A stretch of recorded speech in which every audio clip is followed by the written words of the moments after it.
안녕하십니까. 저는 발을 전문으로 하는 최경진 정형외과 원장 최경진입니다. 오늘은 발 뒤꿈치가 아픈 병, 가장 대표적인 게 족저근막염인데 족저근막염의 모든 것에 대해서 여러분들께 설명해 드리도록 하겠습니다. 자, 족저근막염, 그럼 말 그대로 족저근막에 염증이 생기는 건데, 족저근막이라고 하는 거는 자, 이제 우리의 발바닥에 바로 겉에 있는 그 피부를 싹 벗겨내면 제일 먼저 나타나는 구조물이에요. 그림처럼 이렇게 하얗게 보이는 이런 섬유성 조직으로 되어 있는 것을 족저근막이라고 하고, 여기에 염증이 생기는 건 이제 족저근막염 하는데, 이 족저근막은 이렇게 이제 그 발의 아치가 이렇게 있으면 이 근막이 얘를 이렇게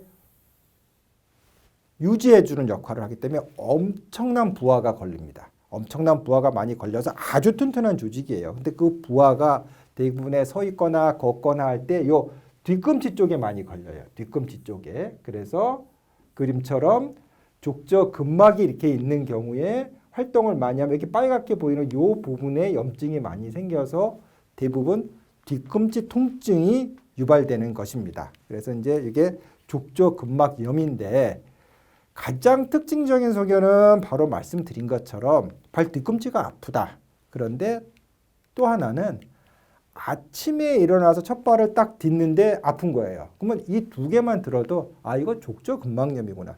가장 전형적인 족저근막염 소견입니다. 자, 이런 족저근막염은 요새 굉장히 많아요. 이제 환자분들이 이제 운동도 하고 이제 라이프의 어떤 질을 높이기 위해서 운동들을 많이 해서 그런지 몰라도 저희 외래 환자 중에서 가장 빈도가 많은 게 이 족저근막염이에요. 두 번째는 바로 그 옆에 있는 족저근막염의 사춘인 아킬레스 건염. 그리고 이제 발목이 계속 아파요 하는 발목 통증 환자분. 네 번째는 발바닥도 앞쪽이 아픈 사람들이 있어요. 그걸 이제 중족골통이라고 하는데 이제 그런 경우. 그다음에 무지외반증, 조그마한 발가락이 변형된 경우, 또 평발 요런. 그래서 이제 가장 많이 보는 환자가 바로 저희 같은 그 발 전문의가 족저근막염이 제일 많습니다. 자, 이 족저근막염을 가지고 이제 환자가 왔을 때 뒤꿈치가 아프다고 얘기하는데, 대개 이제 살 빼려고 막 걷는 운동 하다가 어느 날 갑자기 아파졌다. 또 많은 경우 좀 걷다 보면 좀 나아지는데 조금 많이 걸으니까 다시 아프다. 이런 경우가 많고요. 그 다음에 오래됐고, 되게 이제 오래돼서 오는 경우가 많아요. 그리고 이제 또 왜 그러냐 보면 기다리면 좋아질 줄 알았는데 계속 아프다. 이제 이런 거죠. 또 지하철에서 앉아 있다가 이제 내리려고 탁 일어섰는데 아프다. 이게 아침에 일어나서 자다가 일어나서 디딜 때 아프다. 거의 같은 내용입니다. 이런 경우. 또 운동을 조금만 이제 마음 잡고 해보면 그 다음날 많이 아프고, 이런 경우. 자, 근처에서 뭐 약 먹고 치료하려고 했는데 뭐 효과가 없고, 이런 다양한 이제 그 스토리를 가지고 병원에 오게 됩니다. 특징적으로 족저근막염이 왜 오냐? 이거는 과사형 증후군 병입니다. 많이 써서 오는 경우예요. 근데 되게 그 많이 쓴다고 했을 때 뭐 나는 안 그렇다고 하는 분들도 많은데, 이게 이제 보통 일상적인 생활 속에서 특히 주부들 같은 경우 집안일하고 그러면 하루 종일 왔다 갔다 하는데 그건 너무 익숙한 일이기 때문에 본인이 많이 쓰는지를 몰라요. 그러니까 족저근막염은 아무튼 내가 사용하지 않으면 생기지 않습니다. 이런 과사형 증후군. 대체적으로 이제 이렇게 걷는 운동을 많이 하거나 뭐 등산, 또 이렇게 축구 운동, 또 족저근막염 같은 경우 이제 직업적으로 오래 서 있는 분들, 이렇게 또 지하철 출퇴근이 많다. 또 신발도 이렇게 얇은 플랫슈즈 같은 이런 신발을 신는 경우 이제 족저근막염이 많이 생기죠. 뭐 마라톤 뭐 당연히. 또 족저근막염은 성별과 나이에는 관계없는 것 같은데, 이제 과체중, 체중이 많이 나가는 사람한테 조금 많이 오는 경향이 있습니다. 그리고 그다음에 발 모양이 평발과 반대인 아치가 높은 발등이 올라온 사람들, 이렇게 보면 이렇게 엑스레이를 찍으면 이렇게 올라와 있는 사람들, 이 모양처럼 요런 경우는 요 발바닥의 앞과 뒤에 다 압력이 높습니다. 그래서 이런 분들은 발바닥에 통증이 생길 확률이 훨씬 더 높고, 대표적인 질환인 족저근막염이 생길 확률도 높다. 이렇게 되어 있습니다. 특징적으로 족저근막염 중에서 가장 많이 아픈 부위는 발 뒤꿈치 안쪽 바로 앞, 요 부분입니다. 요 부분. 이게 가장 이제 많이 아파하는 부위죠. 요 부위가 있고, 그 다음에 이제 어떤 경우 오래 서 있어서 생긴 경우, 이런 경우는 발 뒤꿈치 패드라고 하는데 전체적으로 이렇게 아픈 경우들이 많아요. 이런 경우. 이 뒤꿈치 패드는 그 벌집 모양으로 되어 있는 아주 특수 구조로 되어 있습니다. 이 뒤꿈치 패드가 일을 얼마나 많이 하냐면 우리가 한 발짝 걸을 때마다 뒤꿈치 패드에 내 체중의 110% 그러니까 한 70kg다 얘기되면 한 발짝 걸을 때마다 77kg가 뒤꿈치에 충격이 가요. 뛰는 경우는 체중의 2배, 70kg 남자인 경우는 한 발짝 뛸 때마다 140kg가 계속 뒤꿈치를 때리고 있는 거예요. 그러니까 이 뒤꿈치 패드에 엄청난 힘, 로딩이 가기 때문에 뒤꿈치 패드가 문제가 생길 확률이 상당히 높습니다. 이게. 자, 일반적으로 족저근막염은 얼마나 치료해야 되느냐? 일반적으로 족저근막염은 모든 다른 병도 마찬가지지만 얼마나 아팠느냐도 되게 중요해요. 그러니까 그 같은 병도 우리가 이런 말이 있어요. 하루 아픈 사람은 하루만 잘하면 난다 그러고 한 달 아픈 사람은 한 달 아프면 난다 그럽니다. 1년 아픈 사람은 1년 잘해야 된다 그러고 근데 대개 족저근막염은 증상이 좀 긴 편이에요. 그래서 증상이 기간이 길고 또 아픈 정도에 따라 보통 다르죠. 그래서 많이 아픈 사람이 더 오래 걸려요. 근데 이제 통계를 내봤더니 만성 족저근막염은 평균적으로 치료 기간이 한 6개월에서 10개월 정도. 굉장히 긴 기간을 치료해야 된다. 그러니까 뭐 한두 달 치료하고 나 안 났어요 하는 거 너무 당연한 거예요. 그러니까 이런 부분들을 분명히 알고 계셔야 됩니다. 자, 족저근막염은 이제 만성 질환, 오래된 병이고 또 회복 기간도 길고 적극적으로 치료해야 돼요. 그러니까 우리가 보통 보면 뭐 스트레칭만 잘하면 나는 경우, 물론 그런 경우도 있겠지만 실질적으로 그렇지 않습니다. 이것이. 그래서 대부분은 다양한 치료를 하게 됩니다. 뭐 약도 먹고 뭐 충격파 치료도 하고 스트레칭뿐만 아니라 뭐 보조기도 하고 이런 다양한 치료를 하게 되고 또 족저근막염은 아무리 낫지 않아도 절대 수술하지는 않습니다. 과거에 족저근막을 일부 자르거나 골극을 제거하는 수술을 했으나 대부분 결과가 좋지 않았기 때문에 현재는 대부분은 수술하지 않는 병으로 되어 있습니다. 자, 이 그 족저근막염에 의심되는 환자가 오면 우리가 대개 이제 엑스레이 발 모양을 보게 사진을 찍고 실질적으로 초음파를 보면 족저근막염증이 눈으로 보입니다. 근데 이제 엑스레이를 찍었을 때 많은 경우에 이렇게 그 뒤꿈치뼈에 골극이라 그래서 이렇게 골극이 있는 경우 근데 이것이 옛날에는 이것이 원인이라고 될 거라고 생각을 했지만 현재는 이 골극과 족저근막염은 큰 관계가 없는 것으로 되어 있습니다. 자, 이런 초음파 사진인데 초음파가 검사에서 제일 중요합니다. 여기서 보면 이게 뒤꿈치 뼈고요. 요 위가 발바닥이에요. 그러니까 발이 뒤집혀 있는데 요게 족저근막인데 염증은 이렇게 까맣게 보입니다. 이렇게 까맣게. 이게 염증이에요. 이렇게 보입니다. 여기서 보면 여기도 뒤꿈치 뼈가 있고 염증이 이렇게 보이죠. 요거는 염증이 작은 경우. 그러니까 실질적으로 이렇게 염증이 눈에 보이고 그러기 때문에 우리가 검사하고 나서 치료하면서도 실제로 염증이 주는지 초음파 검사를 통해서 우리가 알 수가 있습니다. 그리고 또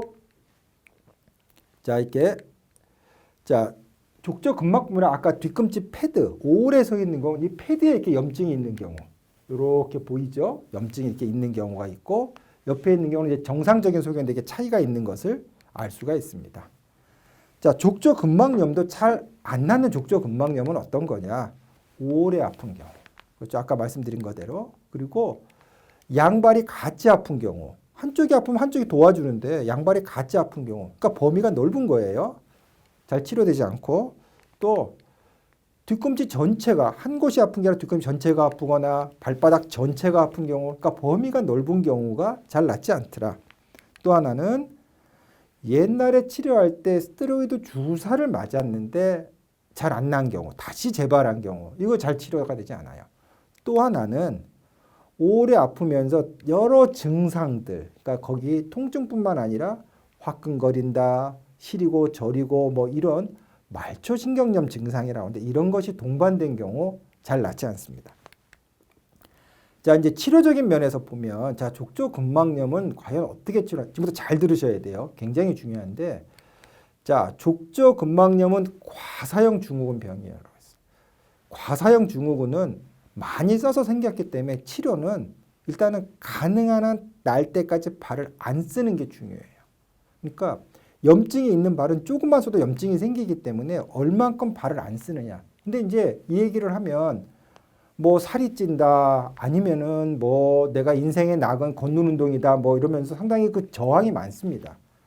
그래서 근데 이제 발을 그렇게 사용하면서 치료를 하는 경우는 절대 되지 않기 때문에 우리가 운동을 바꿔야 됩니다. 이런 경우는. 그래서 이제 운동은 되게 이런 실내 자전거를 한다든가 수영을 한다든가 아니면 헬스클럽에 가서 러닝머신 말고 다른 건 다 하셔도 돼요. 그러니까 운동을 이렇게 바꿔서 하자.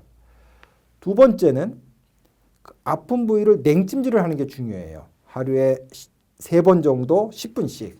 하는 방법은 뭐 여러 가지가 있겠지만 이렇게 종이컵에다가 물 담아놓고 냉동실에 넣어서 얼린 다음에 이렇게 지금처럼 이렇게 냉찜질을 하는 경우 이거 상당히 효과적이고 좋습니다. 이렇게 하는 경우도 있고 또 하나는 차가운 캔을 굴리는 그러니까 아이스 효과도 있고 마사지 효과도 있고 요거 동영상을 좀 보시면 이렇게 간단하게 이렇게 굴리는 장면 나와주시면 될 것 같고요.